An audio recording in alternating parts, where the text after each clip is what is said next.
Times news channel देखे आप सभी दर्शकों का बहुत बहुत स्वागत है। मैं हूं रमनदीप कौर। इस वक्त की बड़ी खबर आ रही है प्रयागराज से। क्या है पूरा मामला, देखने के लिए बने रहिए हमारे साथ। इलाहाबाद हाई कोर्ट ने सैम हिगनबॉर्डन कृषि विश्वविद्यालय नैनी प्रयागराज के कुलपति प्रोफेसर आर.बी. लाल, उनके भाई विनोद बी. लाल व मैथ्यू सैमुअल सहित अन्य लोगों की गिरफ्तारी पर रोक लगाते हुए राहत दी है। वहीं इनके खिलाफ जबरन धर्मांतरण कराने के आरोप में फतेहपुर में प्राथमिक दर्ज कराई गई है। कोर्ट ने याचियों को निर्देश दिया है कि वे 13 व 15 फरवरी को विवेचक के समक्ष उपस्थित होकर अपना बयान दर्ज कराएं तथा विवेचना में सहयोग करें। कोर्ट ने यह भी निर्देश दिया है कि याची 13 फरवरी को विवेचक के समक्ष अंडरटेकिंग दें और अपना पासपोर्ट समर्पित करें, तब तक इनकी गिरफ्तारी नहीं की जाएगी। ये आदेश न्यायमूर्ति मंजू रानी चौहान ने दिया है। महाअधिवक्ता मनीष गोयल ने कोर्ट से समय देने की मांग की है ताकि आर.बी. लाल द्वारा विदेशों से फंड इकट्ठा करने और उस फंड को पर्दे के पीछे जबरन धर्मांतरण के कार्य में लगाए जाने कुछ साबित करने हेतु कोर्ट के समक्ष तथ्य प्रस्तुत किए जा सकें। बता दें, इनके खिलाफ जबरन धर्मांतरण कराने के आरोप में फतेहपुर में प्राथमिक दर्ज कराई गई है। इसके बाद भी कुलपति आर.बी. लाल सहित कई आरोपियों के ऊपर कुछ और मुकदमा पंजीकृत है, जिस पर पुलिस उनकी तलाश कर रही है। वहीं एसटीएफ प्रयागराज की इकाई ने नैनी थाने में आर.बी. लाल सहित 11 लोगों पर अवैध नियुक्ति को लेकर मुकदमा भी पंजीकृत कराया था, जिसमें कुछ लोग अज्ञात भी हैं, जिसमें 2 लोग की गिरफ्तारी भी नैनी पुलिस ने कर ली है। पुलिस शुआर्ट्स के जनसंपर्क अधिकारी रमाकांत दुबे की भी खोज कर रही है। सभी आरोपी कॉलेज परिसर छोड़कर फरार चल रहे हैं। पुलिस लगातार उनकी तलाश में दबिश दे रही है। बताते चलें, आर.बी. लाल को इलाहाबाद हाई कोर्ट ने फौरी तौर पर तो राहत दे दी है, लेकिन अन्य मामलों में आर.बी. लाल व अन्य आरोपियों को पुलिस अभी भी खोज रही है। संगम नगरी प्रयागराज पहुंचे, जहां शिवपाल यादव ने अब लखनऊ का नाम बदलने को लेकर बीजेपी पर निशाना साधा है। साथ ही उन्होंने कहा कि भगवान लक्ष्मण की मूर्ति तो लग गई है और जहां भगवान राम की बात करते हैं, मगर उनके आदर्शों पर भी चलना चाहिए। ऐसे में उन्होंने विकास के मुद्दे पर जहां बीजेपी को खरी खोटी सुनाई और कहा कि भ्रष्टाचार है और कहां विकास हुआ है, और ऐसे में उन्होंने क्या कुछ कहा, आइए सुनाते हैं। मूर्ति लक्ष्मण जी की, भगवान राम को हम लोग मानने वाले तो हैं, तो मानने वाले हैं कि उनके आदर्शों पर भी चलें तब तो ठीक है। भगवान राम मर्यादा पुरुषोत्तम राम कभी झूठ नहीं बोलते उसी का पालन करने भारतीय जनता पार्टी के लोग। तो नाम का भी मान रहे हैं, उनके आदर्श पर चल नहीं रहे। अच्छा बताइए, नाम बदलने से क्या होता है, हैं? अगर मान लीजिए आपका नाम बदल दें, तभी नाम तो पब्लिक तो नाम वो ही लेगी। किसी का भी नाम, क्या नाम बदलने से क्या, काम करने से होगा। विकास करो। जहाँ पर आपने स्मार्ट सिटी बनाने का कितना बताओ, कहीं पर बना पाए, कहीं पर भी कहीं पर वापस दिला रहे हैं। पुराने गौरव, ये प्रयागराज किया गौरव वापस आ रहा है सरकार की तरफ से ऐसा कहा जा रहा है। सरकार की तरफ से कहा जा रहा है कि नाम बदलने से गौरव वापस आता है। गुलामी का जो प्रतीक है उससे मुक्ति दिला रही है। ये प्रयागराज किया, अब लक्ष्मण वहाँ पे नाम होगा। पहले विकास कर लो, पहले विकास करो, बेरोजगारी ख़त्म कर लो, भ्रष्टाचार ख़त्म कर लो। भ्रष्टाचार कितना बढ़ा है सरकार ने, आप लोग हमसे ज़्यादा जानते होंगे कितना भ्रष्टाचार है। उनके आदर्शों पे चल लो ना, भगवान राम के, लक्ष्मण के, इनके आदर्शों पर चल लो, तब तो हम मान लेंगे।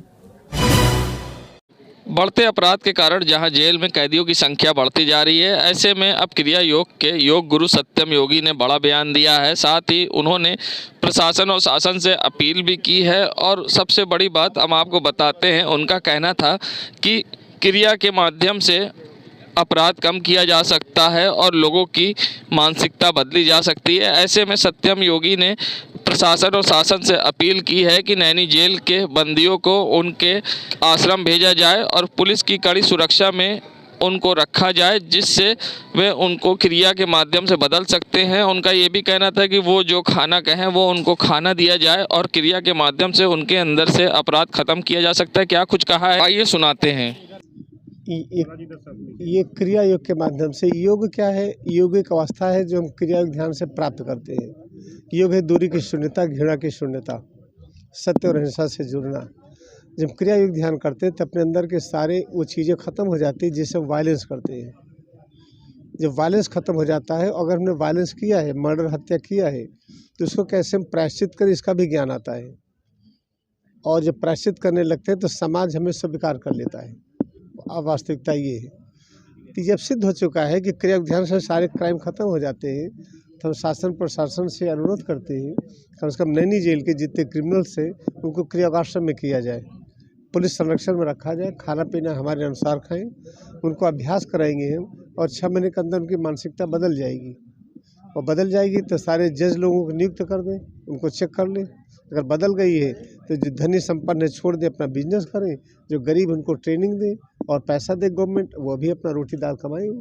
दूसरा सवाल ये है कि बड़े बड़े बीमारियां हो रही हैं, जैसे ब्रेस्ट कैंसर और अन्य कैंसर हैं, और इलाज संभव भी नहीं हो पाता महंगी दवाइयों के कारण। किस तरह से प्रयागराज पहुंचे शिवपाल यादव ने जहां स्वामी प्रसाद मौर्य के बयान को उनका निजी बयान बताया, तो साथ ही बीजेपी पर भी निशाना साधा है। कहा है कि प्रदेश को लोगों को भड़काने का काम कर रही है बीजेपी। कहा कि भगवान राम के आदर्शों पर चलें, झूठ ना बोलें, और साथ ही उन्होंने बीजेपी को नसीहत देते हुए कई गंभीर आरोप भी लगाए हैं। साथ ही उन्होंने क्या कुछ कहा है इस पूरे मामले पर, आइए सुनाते हैं आपको। हम लोग कभी ग्रंथ का विरोध कभी नहीं किया है, न करेंगे, लेकिन ये भारतीय जनता पार्टी के लोग भड़काना चाहते हैं, इसको लोगों को, समाज के लोगों को भड़काना चाहते हैं। देखिए सुनिए, उस पर हम लोगों ने बोल दिया है, अखिलेश ने भी बोल दिया है, हमने भी बोल दिया है, लोगों ने बोल दिया है। उनका व्यक्तिगत ये है, हम लोगों ने तो कभी नहीं, हमने तो तुरंत बोल दिया था, अखिलेश ने भी बोल दिया, सब ने बोल दिया है। तो बार बार आप लोग इसी बात को क्यों, और भी तो समस्याएं हैं प्रदेश की। भारतीय जनता पार्टी के लोगों को वही, हम लोग भी धर्मनिरपेक्ष हैं, हमारा संविधान है धर्मनिरपेक्ष, हम लोग हैं धर्मनिरपेक्ष देश में रहते हैं, लेकिन भारतीय जनता पार्टी को वही है। अच्छा, ये मतलब स्वामी जी जो कह रहे हैं उससे आप सहमत नहीं हैं? देखिए हम लोगों ने बोल दिया, उनकी व्यक्तिगत राय हो सकती है, लेकिन अब उन्होंने भी क्लियर कर दिया है ग्रंथों पर, तो उन्होंने भी क्लियर कर दिया है, हम किसी ग्रंथ के खिलाफ नहीं। लोगों से भी हमारा निवेदन है ना, ये क्लियर कर दिया है तो उनकी भी बात सुनो। लेकिन सर कल भी हम भगवान राम को मानने वाले लोग हैं, कृष्ण को मानने वाले लोग, उनके आदर्शों पर चलने वाले लोग हैं, लेकिन भारतीय जनता पार्टी से भी हमारा निवेदन है, भगवान राम के आदर्शों पर चलें, झूठ न बोलें। संगम नगरी प्रयागराज के क्रिया योग आश्रम के योग गुरु सत्यम योगी ने बड़ा दावा किया है। उनका कहना है योग क्रिया के माध्यम से कैंसर जैसी बीमारी को ख़त्म किया जा सकता है। साथ ही उन्होंने कहा कि योग के माध्यम से हाल ही में उन्होंने अभी मुंह के कैंसर के मरीज़ की तबीयत सही करी है, और साथ ही एक ब्रेस्ट कैंसर के भी मरीज़ को सही किया है, जो कि विदेश के कनाडा की हैं और उनके आश्रम में रह रही हैं। ऐसे में उन्होंने कैंसर को लेकर योग के माध्यम से सही करने को लेकर क्या कुछ दावा करते हुए कहा है। ऐसे में क्या कुछ कहना है उनका दावा करते हुए, आइए सुनाते हैं आपको। देखिए अभी पिछले महीने ही एक केस कैंसर का ठीक हुआ है, जो गाल का कैंसर था, मेडिकल कॉलेज से आया था और ये लगा था कि वो मर जाएगा, ठीक नहीं होगा। गाल का था मवाद और पीप बढ़ रही थी, तो उसका अभ्यास कराया गया, उसको खाना चेंज कर दिए, उससे हर प्रकार का काम कराते हुए क्रिया योग कराए, कैसे खेती में काम करें, कैसे सफाई का काम करें। जब हर काम करते हुए क्रिया का अभ्यास किए तो उनकी बॉडी बदल गई। फिर हमको लगा कि इसका जांच करा करके फिर हम सर्जरी करवा दें। जब भेजे सर्जरी के लिए, जब जांच करने के लिए गया तो कैंसर मिला नहीं। ऐसे ही ब्रेस्ट कैंसर ठीक हुआ, यहीं पर है कनाडा की, उनका ठीक हुआ। हमारे क्रियाओं के बारे में बताएं जिनसे उनको लाभ मिल सके। असल में क्रिया सीखना पड़ता है, जैसे सर्जरी सीखना पड़ता है, इसे बोलने से तो आएगा नहीं। क्रिया आश्रम बना है, यहाँ करके अभ्यास करें, यूट्यूब में जाता है, वेबसाइट है, उसे लेकर के लोग सीखें। ये सरल बहुत है। आप जब आप खेती काम करते हुए कर सकते हैं, गाय भैंस को चारा डालते हुए कर सकते हैं, माता पिता की सेवा करते हुए कर सकते हैं, और इसको क्रिया करने से कोई गरीब नहीं होता, ये भी जान लीजिए। क्रिया करने वाले सब धनी हो जाते हैं, अपने आप को रोजगारी की समस्या खत्म हो जाएगी, ये भी खास बात है। ठीक। संगम नगरी प्रयागराज अक्सर जहां पुलिस की वीडियो सोशल मीडिया पर वायरल होता था, चाहे वो वर्दी में बनाई हुई रील हो या फिर अलग अलग वीडियो, जिसको लेकर अब गाइडलाइन जारी हुआ है और अब उन पर हर तरह से रोक लगा दी गई है और साथ ही वे वर्दी में सोशल मीडिया का प्रयोग भी नहीं कर सकते हैं और ना ही प्रचार प्रसार। ऐसे में लोगों का क्या कुछ कहना है इस रोक को लेकर, आइए सुनाते हैं। रोक रहे हैं भाई, ये तो अभिव्यक्ति की आज़ादी छीन रहे हैं। वो उसने ड्रेस पहन ली अगर किसी ने तो उसको कोई आज़ादी नहीं है। हाँ, उसकी एक मर्यादा रखें, उसका मिसयूज़ न करें, लेकिन सही काम के लिए इस्तेमाल करना तो कोई गलती नहीं है। तो एकदम पूरा बैन कर देना तो ठीक बात नहीं है। तो सहमत आपने ना, ये लिमिटेशन होनी चाहिए उनके लिए भी भाई, वो अपनी एक लक्ष्मण रेखा को ना लांघें, लेकिन टोटली बैन कर देना अगर तो फिर तो ये तो गलत चीज़ है। सर परिचय दे दीजिए। मैं बीके सिंह हूँ और वरिष्ठ पत्रकार हूँ।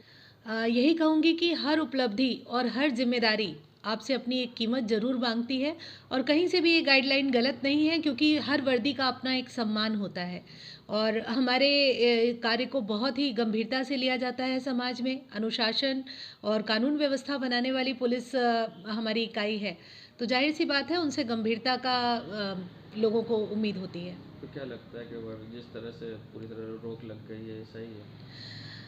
रोक सिर्फ लगी है, अगर आप ध्यान से पढ़ें उनकी गाइडलाइंस को, तो रोक लगी है कि वो वर्दी में ये सारे काम नहीं कर सकते। बाकी किसी के निजी जीवन पर किसी तरह की रोक नहीं लगाई गई है। मैं एडवोकेट जूही जायसवाल। वर्दी पहनकर सोशल मीडिया पर प्रयोग नहीं करना चाहिए और निजी जिंदगी है वो उसका इस्तेमाल अपने हिसाब से कर सकते, रोक नहीं होनी चाहिए। क्या नाम है आपका? चंद्र प्रकाश शुक्ला।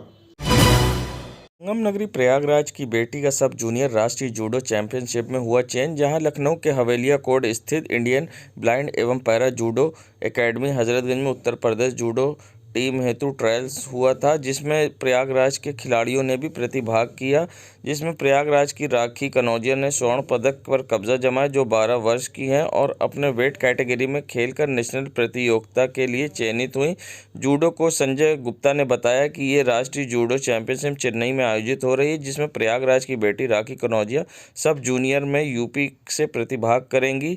राखी कनौजिया प्रथम सत्र में खेलो इंडिया वोमेन लीग नेशनल में भी 5वें स्थान पर रही और लगातार प्रयागराज का नाम रोशन कर रही हैं।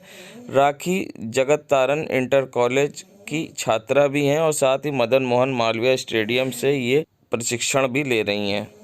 मैं नेशनल मेडल जीत चुका है, मुझे बहुत अच्छा लग रहा है। मैं अपनी यूपी टीम के लिए गोल्ड मेडल जीतना चाहती हूँ और मैं यहाँ तक बहुत मेहनत करके पहुँची हूँ। आगे भी और मेहनत करूँगी, ओलंपिक प्लेयर बनूँगी, अपने सर का नाम रोशन करूँगी और अपने देश का। क्या नाम है? राखी कनौजिया। सबसे पहली बात तो सर मैं आपको बहुत बहुत धन्यवाद आपका कि जो है इस बच्ची को जो है आप प्रोत्साहन देने के लिए आपने आज इनको समय दिया। ये नेशनल गेम्स में भी है, ओलंपिक गेम्स जूडो है और एजुकेशनल गेम्स है। ये बच्चे जो मेडल मारते हैं उससे इनके आगे चल कर के फ्यूचर अच्छा होता है, आगे चल कर के तमाम नौकरियों में, तमाम एजुकेशन में जो है इनका काम आता है। ये बच्ची जो है बहुत मेहनत कर रही है और पिछले सत्र में जो है पहला सत्र जो खेलो इंडिया वुमेंस लीग था उसमें ये नेशनल में भी सिलेक्ट थी और 5वें पोजीशन पर रही और अभी बनारस में भी इसने गोल्ड मेडल मारा है अपने वेट में और अभी इस नेशनल जो जा रही है टीम चेन्नई के लिए उसमें भी ये सिलेक्ट हुई है और इसका जो है परसों से जो है लखनऊ में जो है नेशनल कैंप लग रहा है उसमें ये जा रही है। नगरी प्रयागराज जहां सपा नेत्री सबिया मोहानी के निधन के बाद उनके आवास पर शोक प्रकट करने पहुंचे सपा के राष्ट्रीय महासचिव शिवपाल यादव पहुंचे थे। अपने निजी कार्यक्रम से समय निकालकर शिवपाल यादव ने करेली स्थित सबिया मोहानी के आवास पहुंचकर परिजनों को सांत्वना देते हुए कहा, सबिया जी ने अपना पूरा जीवन समाजवादी पार्टी को समर्पित कर दिया था। वे एक जुझारू राष्ट्रीय नेता थी। समाजवादी पार्टी उनके परिवार के साथ पहले भी था और आगे भी ज़रूरत पड़ने पर खड़ा रहेगा, उनके परिवार के साथ है। निवर्तमान महानगर अध्यक्ष सैयद इफ्तिकार हुसैन, निवर्तमान महानगर महासचिव रविंद्र यादव, रवि, वरिष्ठ सपा नेता लल्लन राय, मोहम्मद हसीब, मोहम्मद सऊद सहित बड़ी संख्या में इस मौके पर सपा नेता मौजूद रहे, जहां शिवपाल यादव ने उनके घर पहुंचकर उनके परिजनों से मुलाकात कर सांत्वना दिया। संगम नगरी प्रयागराज जहां ठंड के मौसम के बाद अब गर्मी ने फिर से दस्तक दी है, तो जहां चिलचिलाती तेज धूप से अब लोगों को बचने के लिए समस्या होती है। जहां चौड़ीकरण के दौरान शहर के विभिन्न क्षेत्रों से पेड़ों को हटाया गया था और अब लोगों को धूप से बचने के लिए अब काफ़ी परेशानी का सामना करना पड़ता है। और सड़कों पर जहां धूप होती है, तो ऐसे में जहां अब हरियाली गुरु के नाम से प्रसिद्ध प्रोफेसर NB सिंह ने लोगों से अपील की है और गर्मी से बचने के लिए, साथ ही प्रोफेसर NB सिंह ने लोगों से अपील करते हुए क्या कुछ कहा है और किस तरह से उन्होंने पेड़ लगाने की अपील की है, आइए सुनाते हैं आप। देखिए, गर्मी में तापमान बढ़ता ही है, लेकिन इंडस्ट्रियल प्रोडक्शन कार्बन डाइऑक्साइड का अधिक हो रहा है, वृक्ष कम होते जा रहे हैं। जब हम वृक्ष नहीं लगाते थे तब जंगल थे, आज हम वृक्ष लगा रहे हैं, पौधे लगा रहे हैं, जंगल कम होते जा रहे हैं। पौधे कार्बन डाइऑक्साइड को सिमुलेट करेंगे, जो ग्रीन हाउस गैस है जिससे तापमान बढ़ता है, पौधे कार्बन डाइऑक्साइड को एब्जॉर्ब करते हैं, भोजन बनाते हैं। और कार्बन डाइऑक्साइड सिक्वेस्ट्रेशन के लिए हम लंबी आयु के पौधे लगाएं, जिससे हमारा तापमान बहुत समय तक नियंत्रित हो सके।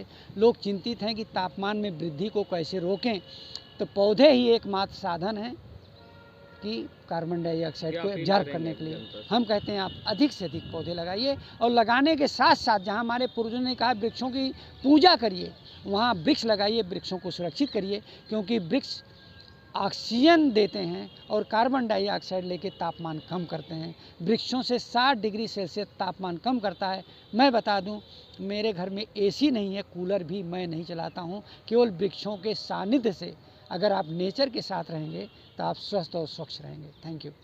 देश दुनिया की खबरों के लिए world media times news channel को सब्सक्राइब करें।